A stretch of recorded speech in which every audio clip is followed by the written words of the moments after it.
There we are. We are live. Start spreading the news. Joined by James Spencer, infamous physical therapist. Infamous? Is that fair to say? No? I hope that's a positive infamous and not a negative. Is that a possibility? Well, at the beginning of the baseball season, we had a little bet, and he didn't quite live up to the bet because he's currently wearing a very nerdy shirt. White and nerdy. You look very white and nerdy, as Weird Al would say.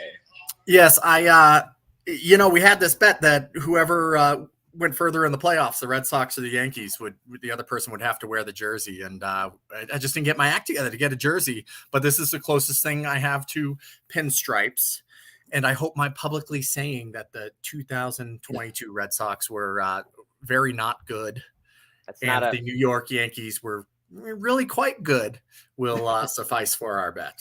That hurts. That hurt more like in the solar plex in there. I appreciate you living up to it. And going into the season, I mean, at the very beginning, it looked a little dicey, but it was fun. And also today is the day for anyone listening to this in the future that the Yankees officially re-signed Aaron Judge for 9 years. Wow, that happened. You didn't see that? No, that was. I think the Red Sox strategy this offseason is just not re-signing anybody. They seem like they're not trying very hard. I think they're going to call you up soon, James. Are you ready? Are you ready to go play? No, this shoulder, it doesn't throw real well. Oh, I mean, never did, but yeah. Oh boy. All right. So let's get down to business for the listeners. James is, again, I said infamous, but I really do mean famous. I do think you're one of the celebrities in my view. Maybe I'm a little biased because when I was a student, you were, I think, 1 or 2 years ahead of me. I think one.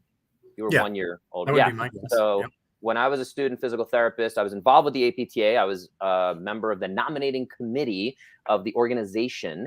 And James was the president the year before. You were not my president. Not my president. But again, I see who our audience is. But we're going to keep the politics out of it. But we're going to talk advocacy for physical therapy because James, again, I think is one of the best voices out there and inspires me and always makes me feel like I should be doing more for the profession of physical therapy, especially right now. What is your role with the orthopedic physical therapy section? So I'm currently the practice chair for the Orthopedic Academy, and that kind of just falls into all policy and advocacy type things. And I appreciate what you said, but I always feel like I should be doing more too. I always feel like there's more we can do, but so much of this is done on a volunteer basis and free time, and you cram in what you can to do it. I was fortunate enough to be elected to vice president of the academy. So at CSM, I'll be taking that over. Congrats. Those roles, and I think that'll be fun. Doing better than the Red Sox and winning things. Yeah, that's true. An under 500 record I just saw the other day. I kind of tuned out at after the All-Star break because it was bad. It wasn't fun to watch. Yeah.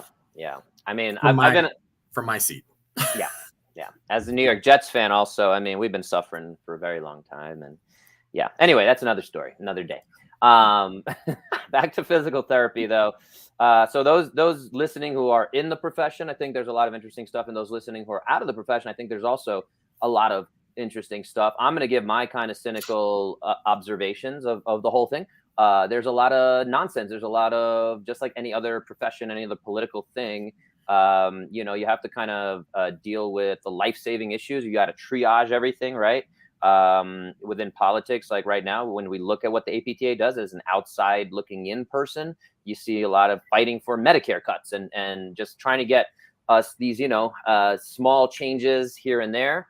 We tend not to see kind of the saving or defending the licensure, defending the Practice Act, all these things that we can do.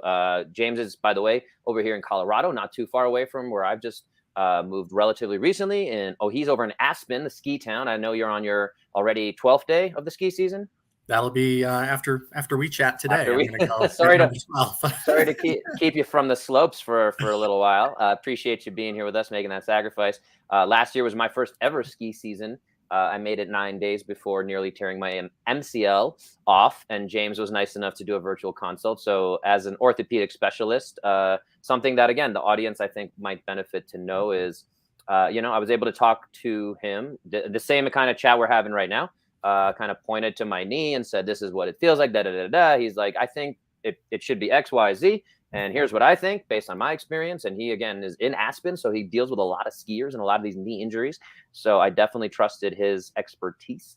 And so that's something I think that, again, is very important. Where are we in the world of orthopedic telehealth since you're up on all your stuff? Oh gosh.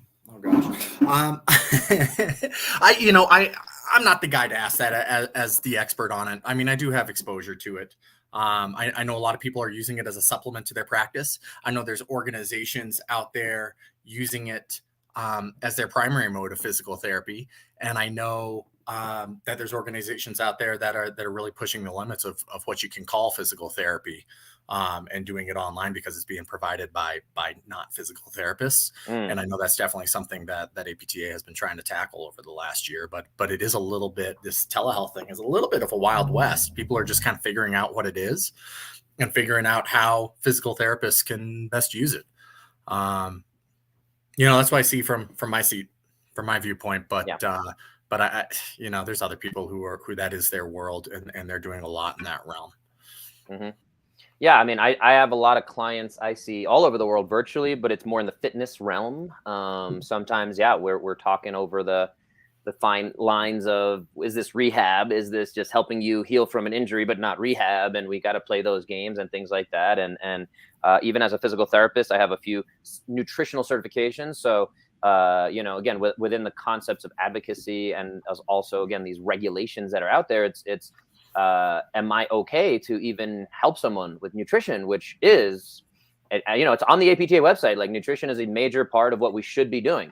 I remember early during COVID, you might, I don't know if I ever shared this with you in any of our conversations before, but I was in a journal study group with a bunch of physical therapists, more on the younger side, I'd say, a little less experienced than us two old geezers here in the dinosaurs here. Middle career.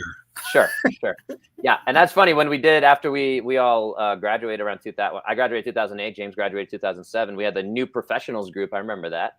Those were good times of anyone in their first 5 years of being in the profession, a certain set of needs and requirements. And I assume that's no longer active. I don't know.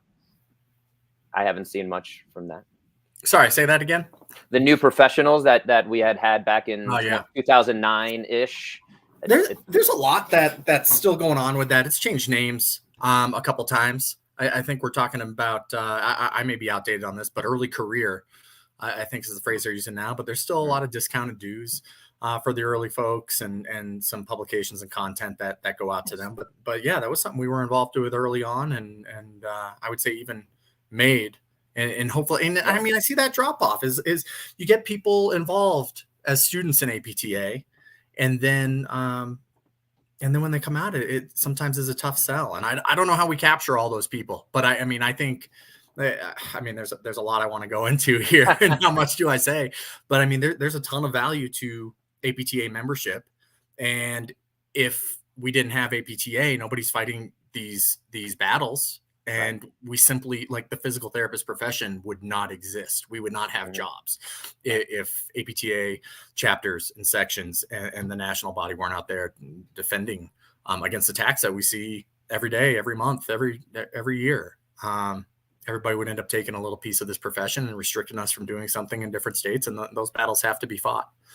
I kind of want to, you caught me daydreaming a little bit at the beginning of this question, asking about new professionals. And when I was thinking back to what you said right at the beginning of the conversation, with looking at, from the outside, it looks like APTA is just decreasing these Medicare cuts, right? Rather than being cut a whole lot, our pay is being cut a little bit. Right. And I can see how easily that would be the view of APTA if you're not on the inside and seeing all that's going on and all the discussions and efforts that are trying to be made in that realm.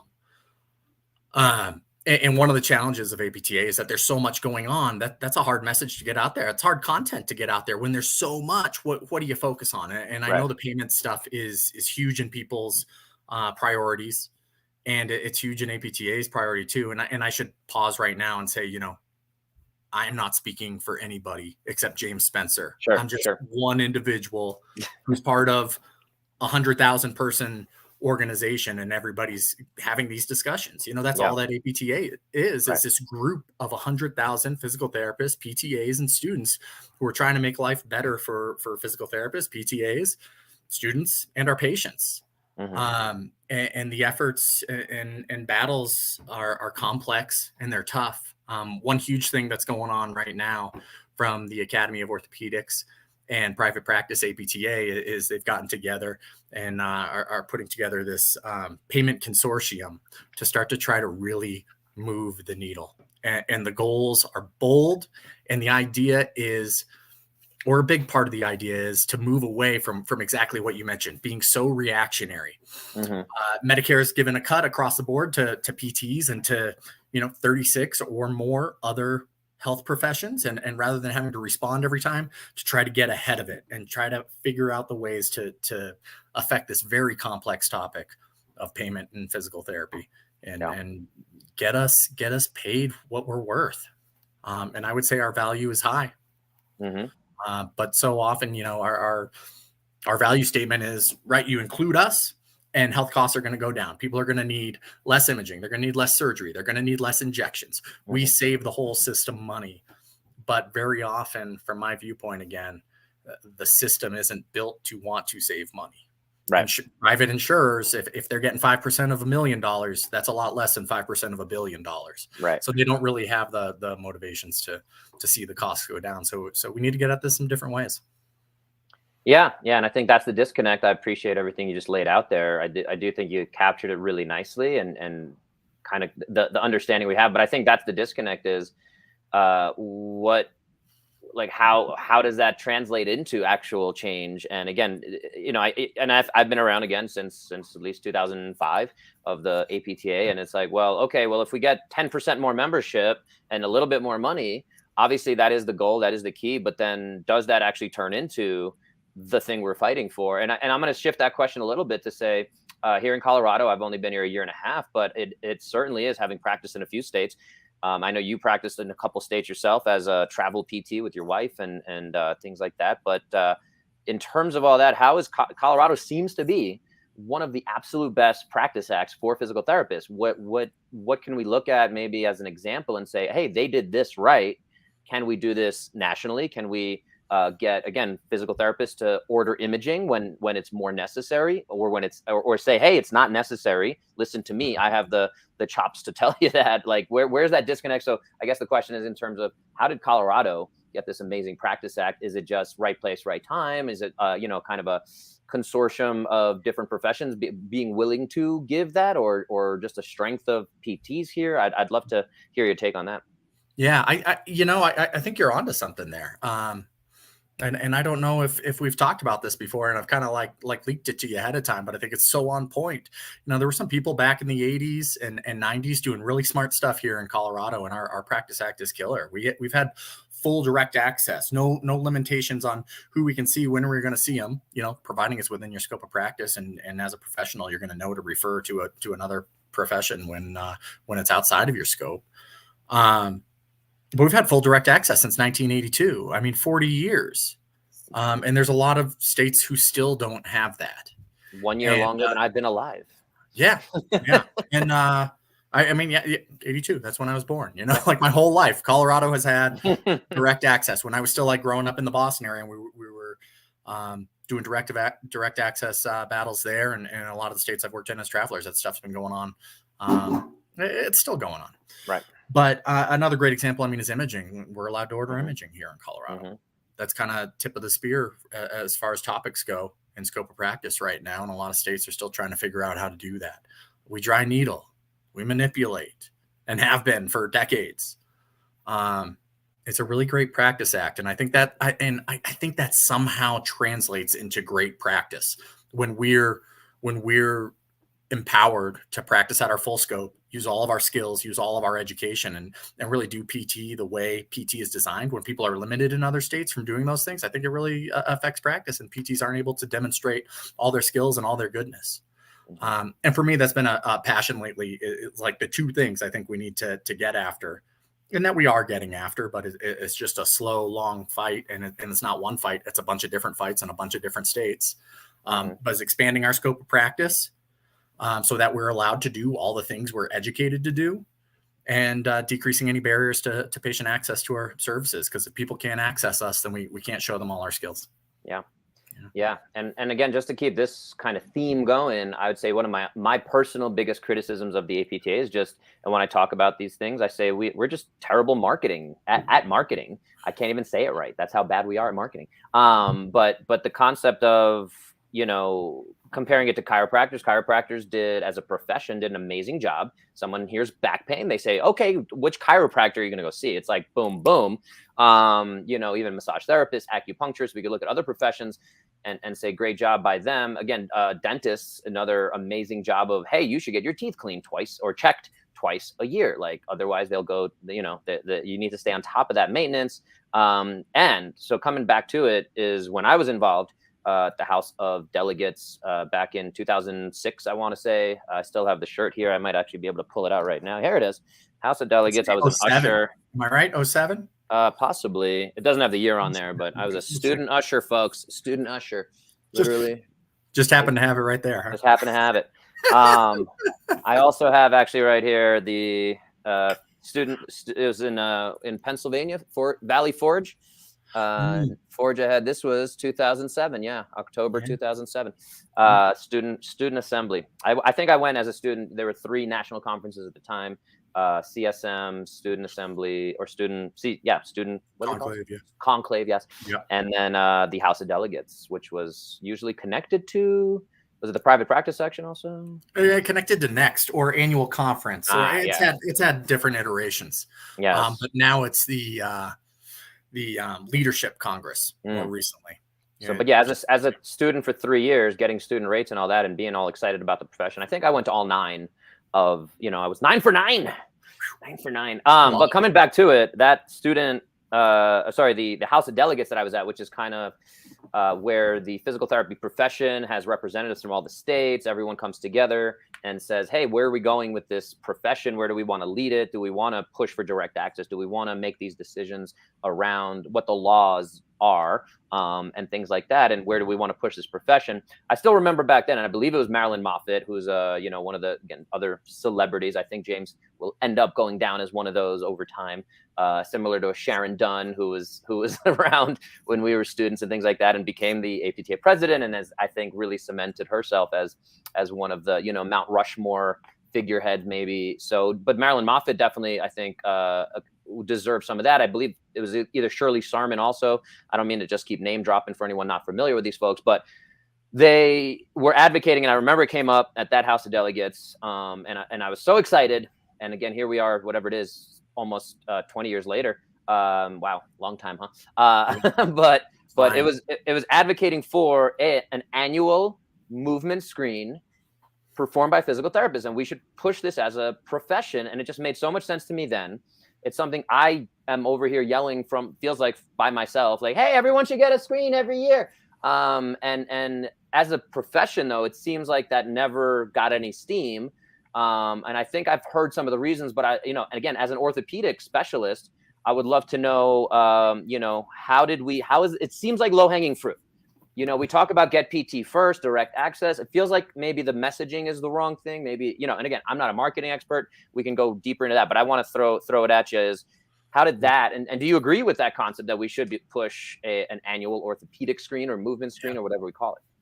Yeah. There's, oh gosh, I want to get the name right. The Health Promotion and Wellness Council is a huge group with APTA who's working on exactly that thing. The health screen by PTs, and there's actually several different ones of them, because there's a pediatric one, there's a geriatric one, there's a neurological one, and they're kind of trying to standardize and talk about all those things and develop exactly that. Right. So I'd say if you're exposed to the right people, then it's daily life, and it's a part of what physical therapists are doing out in their practice. Now, how do you get the rest of the profession to adopt it, and how do you get the public to think of physical therapists as that entry point into healthcare? I mean, you talked about the House of Delegates, and I just said the phrase entry point, which RC11 this year in the House of Delegates, which was one I was heavily involved with, is about physical therapists as the entry point to the healthcare system. That, in my view on it, is I would like to see us practicing like Australia physical therapists. And I think largely, and I think in states in Colorado where our scope of practice allows us, we are practicing like Australian physical therapists. But the main difference is that in Australia, when people sprain an ankle, when they pull, when their back hurts, when they pull a muscle, they don't think I'm going to go to my orthopedist. I'm going to go to my physician. I'm going to go to my chiropractor. They think, where's my physio? I'm calling a physio. And that's something I see here often with the Australian tourists who come to ski. That they go straight to the internet for physical therapy. Yeah. And that's how they find or me in my physiotherapy. physiotherapy. They call it. Yes. Physio. Yes. So is it happening? Yeah, but it's a slow roll. Like, it's a slow progression. But I hope that the physical therapists who are coming out now out of school are not just more prepared, because I think we've been prepared to practice like this for a long time, but that it's a part of their mindset and a part of their upcomings as physical therapists, and that we'll see more physical therapists actually using that type of practice and advertising for an annual visit and that sort of thing. I guess I'm just going to push back as the hard interviewer that I am here. Brutal. and ask, are you already having a beer? Is that a pre-ski beer? What's vitamin C. Okay. Well, cheers. These little kids running around. They carry all kinds of things. Oh yeah. Oh yeah. So coming back to pushing on that issue a little bit, I guess that you kind of alluded to it with the National Council of whatever you said that I'm not that familiar with, but National Health Promotion and Wellness Council. Health Promotion and Wellness. Good. That makes sense. Yeah. That's a good name. But I guess that's the question. You alluded to that fact, and I think this is what's been holding us back. Is again, you have this is something I think is just, again, to me, I would jump back into the APTA, be involved in every meeting if I believed we were like, hey, we're going at this direction. And I'm like, I'm on that. I want to make sure this happens, because that's important to me as the way I practice, the way I want to practice. And I can practice that way. But if we're trying to say, hey, let's get 100 people or 1,000 people or 100,000 people as a profession to move in that same direction, I feel like that's what's been missing for me as looking at the APTA and saying, okay, everyone's over here arguing. And again, these House of Delegates, when I was there, 2007 or whatever it was, you get into an hour-long argument of, well, we need to put the comma there and we need to put the period here, and and it's like, what are we doing? When the really big issue is, and to the point of the annual movement screen, is they're trying to standardize it. You said that, and I appreciate that, but again, it's taken this long to find, these grooves, and that things move slow. And again, I recognize that that's the reality of the world. But again, how did Australia do it? Like, did they just say, hey, everyone, like, I don't know, do they have a standardization? Like everyone does the same movement screen in order to push that concept? Or are they just saying, hey, like every physical therapist you go see is still a better entry point. And again, like every dentist doesn't do the same exact mouth screen, dental screen that I'm familiar with. But that's the question is how do we get past like taking the time to make sure all 100,000 people are on the same page, or there's a majority of folks agreeing to, oh, the functional movement screen or whatever the screen is going to be the thing. And that's what we all kind of agree is the best practice before we say, hey, we're going to put money behind this. We're going to throw this out there. And again, one other big criticism before I let you answer that is, another thing that really struck me the wrong way about the American Physical Therapy Association is they took out an ad in Times Square, and I'm sure you recall this, or you were nodding your head as if you did. I don't know. Yeah. But and it just said, it kind of was the what you see on the website, and it's people helping, somebody standing by with somebody walking through parallel bars and doing rehab. I think we already own the rehab domain. So when someone has a spinal cord injury or they have an ACL reconstruction, they know they're going to go to a physical therapist. They don't have any other choice. They're not saying, hey, let me go see a chiropractor for my spinal cord injury or my ACL reconstruction per se. For the most part, we're overgeneralizing. But the point is that really struck me the wrong way. I can't imagine how much an ad in Times Square costs. Let's say really easily $1 million. Like, was that a good use of the money, or am I looking at it and saying, like, what are we, like, nobody, that didn't move the needle in any way. So that's what really kind of struck me the wrong way. Like $1 million probably could go in a lot of different directions. So anyway, my main question to you is, are we going to keep waiting until there's some kind of consensus on standardization? Or is there a way we can maybe, push past that and just say, we're gonna trust these guys, we're gonna trust the education system, and we're just gonna push that message? Mm-hmm. I think there's so much to unpack there, right? Like, we're talking about a long conversation to unpack all that. And are they trying to standardize the annual exam? Yeah, they are. But they're also a group of hundreds of physical therapists who are trying to promote it and trying to get it implemented and trying to get patient access to it and trying to get the public to be aware of and use it. I mean, you say that, Times Square ad, that's real expensive, getting physical therapists out there. But I'd say there's there's all kinds of people out there on social media and everywhere going, hey, why don't we get a Super Bowl ad? Why don't we get this? Why don't we get that? And again, it comes back to that we're 100,000 different individuals with different focuses, different specialties. And how many special interest groups are there? Are we at like 30 now? Oh my gosh. Well, there's 18 specialty sections. Yeah. And within each of those, there's special interest groups. Right. There's councils like the Health Promotion and Wellness Council, which isn't a part of any one section. Right.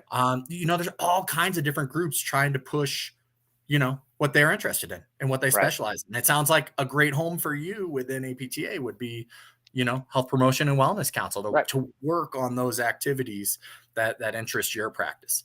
For me, I don't know that I have any one topic, but we've talked about imaging a little bit today, and that speaks to me that I'd love to see physical therapists in more states be able to order imaging. So that's something that I pursue. I'm trying to think of another example, but you talk about like the annual screen, and part of the problem with it is we do have neurological physical therapists who see a neurologic population, and that's their focus and that's their direction. We have orthopedic physical therapists, and that's a different population. You have pediatric, and we are such a broad profession that you're going to have thousands and thousands of people who want to move in different directions with it. Yeah. And I would say the primary role of APTA is to set up their members and physical therapists for success, to have the policies like you've seen made in the House of Delegates, so that when they're trying to fight battles on a local or community basis or state basis, that when the judge or whoever's arbitrating these kind of decisions, different committees and state licensing boards and legislatures, what does the national organization say on this? And whatever the APTA policy is a huge deal in those efforts. But I would say there are many things that APTA is going to do and try to affect directly as an organization. But I personally would throw it back on physical therapists and say, why aren't people seeing me as the person they should come to for their conservative orthopedic care or for their annual visit? And I would say that comes back on me that I have to cultivate that in my community. Right. And if a whole bunch of us cultivate that in our own communities with the support of the APTA policy, staff, other members with the knowledge, then that's how we actually get it done. Not by some organization that we think of as like omniscient and all knowing, when it's really just a bunch of people like you and me trying to do the best we can.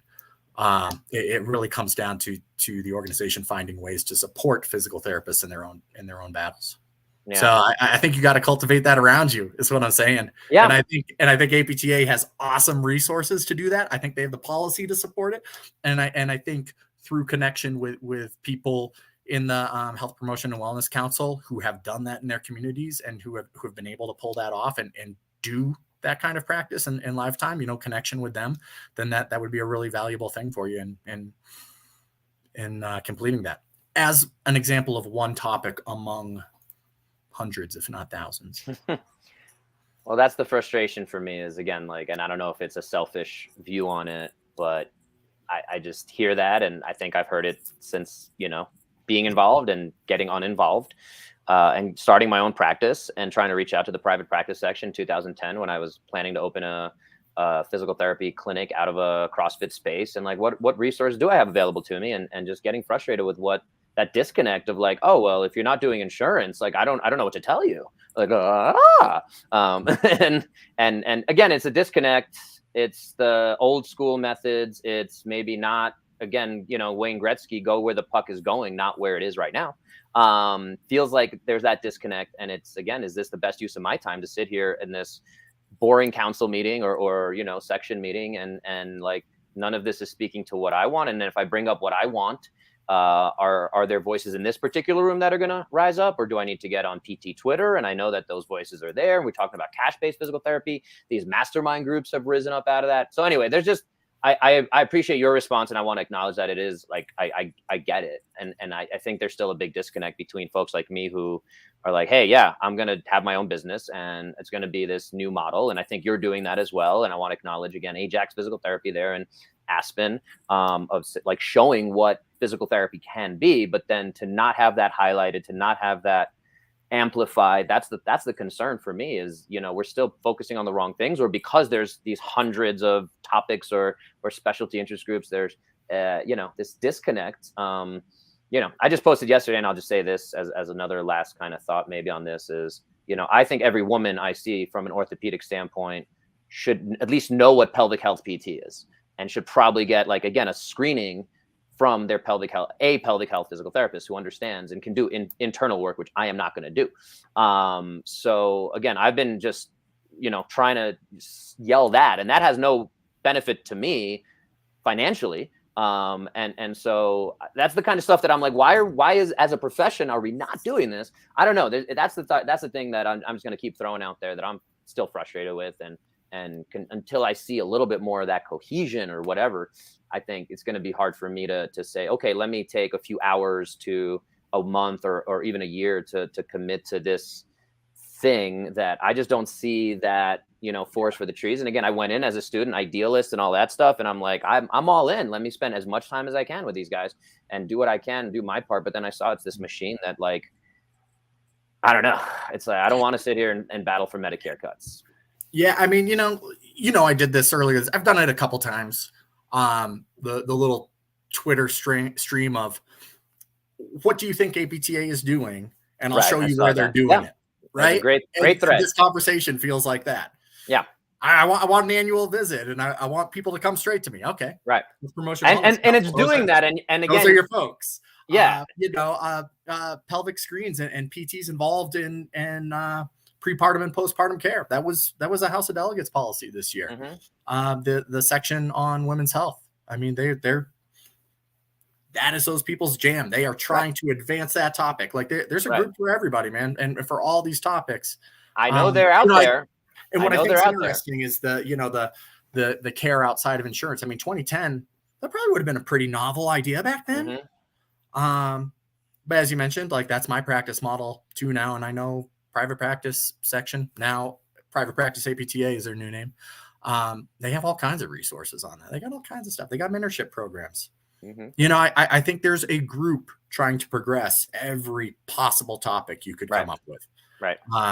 Because the people running these things are not dim-witted. They're, I mean, sharp and it's complicated. And there's a lot of priorities based on a lot of different types of physical therapists and physical therapist assistants. And again, I guess so your group exists. They're doing it, and you just have to engage with them and take something from them. And I mean, all my involvement with APTA, I get a lot more out of it than I put into it. Even topics that I didn't really have a scope or an idea of engaging with, stuff that's touched me, that's just kind of like come my way and I've been exposed to. I'm not finding them as parts of my practice. Things I'm able to grab onto some of the stuff I've learned from others in APTA and able to implement that in my practice. So, So your stuff exists, man. You just got to engage with I it. know it exists. I'm well aware it's out there. It's just a question of, again, I've seen, oh, there's my stuff. And then I go over there and I'm like, hey guys, what's going on over here? And then it's just like, and I'm like, this isn't worth my time. That's I'm a very cynical New Yorker, and we can go back to New York, Boston, whatever. But, but I appreciate it. Again, I want to be there. I still, I hear you. If you're the guy in the room, like, yeah, I want to be in that room with you. I'm not going to deny that. But I've just, when you get into these bigger rooms, my experience has been like, this is frustrating. This is not the thing that's going to move us forward. And now we're all arguing over pieces of whatever limited pie. And like, it's frustrating. It's frustrating. So again, I know it's not, I appreciate you're trying to do it. I want to find where I can, make use of my time and help the thing. But yeah, and I'm just trying to do as exactly what you said, be the change I want to see in the world and try to practice that way as well. And I've been doing that for a long time, and we can talk about that another time. But anyway, I appreciate your time. Wait, hang on, because you got me in like defensive mode, like back on my heels. Yeah, where that's what I do. That's what I do. We got that. But like on the other hand, 100,000 members is great. It's 1/3 of our profession. Yep. It's 1/3 of the brain power and action and finances that we could realize. Mm-hmm. You're right. I think about some groups within APTA and really any organization you look at, that it's just like a lot of times the idea doesn't get to action, and we need more action people in the room. People to say, okay, but then what moving forward? I mean, like these groups may need your efforts to move it forward. And I would say that to anybody listening, like if you need to find your group or find your path where you can have an effect, reach out to me. I'm happy to make that. I love making that connection for people. And his phone number that's a direct line to James Spencer, is in the show notes, wherever. It's on his website, so it's not like it's. Email me. Is that on there too? His email and his phone number. Email generally, he might be on the slopes. He might not be able to answer. Yeah. But yeah, come on in, man. The water's warm. Let's yes, we need you. Let's move this thing forward. And I could give you a huge list of stuff that you've personally affected. We were talking about the new professionals thing earlier. Yeah. Like we got that done. We did that. Yeah. And now new professionals have some sort of a home in APTA, and and is it as vibrant as we pictured as 24-year-olds? Maybe it is. I don't know. I'm not 24 anymore, but it is an effort that tries to engage those folks and get them involved in our profession and help them moving forward in their professional path. I appreciate it, James. I appreciate your time. I'll let you get to the slopes. Good talk. Thanks for giving me the chance to give some of my spiels. And I will say again, I want to be there. I'm going to find a way, especially here in Colorado. Oh, what's happening here? What's happening here? Is that Jesus? Oh, you can't do that. You can't. No, that's not part of the. But they were much better than the Red Sox this year. Like not a little bit, a lot, a whole lot. Yeah, I mean, we still choked in the playoffs, but that's another story. Anyway, painful choke. But yes, regular season was a whole different story. A lot of injuries. Anyway, thank you for sharing all that political advocacy stuff. I do think, again, anyone out there, I agree. If it's worth having the conversation, it's worth exploring that. I'm trying to be. I'm around it. I'm talking to Rebecca Griffith, who I had on here as well. I spoke with a few other previous presidents and folks involved with the APTA, and I'm just like. I'm there. I want to be there. I'm trying to find my footing here in Colorado. I do think as a local practice owner, it's useful. And those are the people I want to hang out with and talk to and one way or another kind of partner up with. The other thing I'll say, just throwing this out there, is in my experience here, again, trying to get my feet wet out here. It's been a lukewarm, oh, you're a competitor to me. Like you take away from what I do, not let's work together. I would say maybe 2 out of every 10 other practices or physical therapists I've spoken to, that especially within, again, geographical local distance, like that's been a very, scarcity piece of the pie. Like insurance is limited. There's a limited population. Like there's been very little sharing and caring, and you know, and that's what I'm trying to teach my son as a 7-week-old child. Anyway, how's he taking to it? sharing is caring. And you know, and there's a ton of dissent out there, but the dissent isn't real productive if it's not on the inside, right? Mhm. And my experience has been, I think I do as much in APTA as I do because I've been like, people have reached down and pulled me up because I am a dissenter, because I am a rabble rouser, because I do say the thing that people don't want to hear. So I'd say that's welcomed. Yeah. And the dissenting out there is only productive if that dissension comes in the room where the decisions are made, right? So the room where it happened, the room in that room, and throw some mud. Yeah, we're gonna make about it. future Hamilton Part 2. You know, I still haven't seen that. I haven't seen Hamilton. I know. I got to get there. Get there. All right. Well, thank you for being out here. We need to get out to Aspen ASAP. Actually, one of our neighbors drove out there the other day with their kid. They had a kid about a month before us, and they were just like, "We're gonna just take a road trip to Aspen." I'm like, "That's weird," but I'm like, maybe it's a good thing, especially as it's before it's ski season. Maybe again, crazy with the tourists. Is it already kind of crazy over there? No, Christmas is when it hits. Okay, so maybe we'll try to take the mountain to ourselves these days. Maybe we'll take a road trip out there and check if you're available for a vitamin C drink. Where the beer flow? What is it? Where the beer flows like wine. Oh, okay. Where the wine flows like beer. That's embarrassing. I need to rewatch Dumb and Dumber, I guess. There you go. Where the beer flows like wine. Where the beer flows like wine makes sense, I think, is the one. But anyway, thank you, James. We're going to sign off here. You can stay on for a second here as we end the broadcast. Total Therapy Solution got me #live.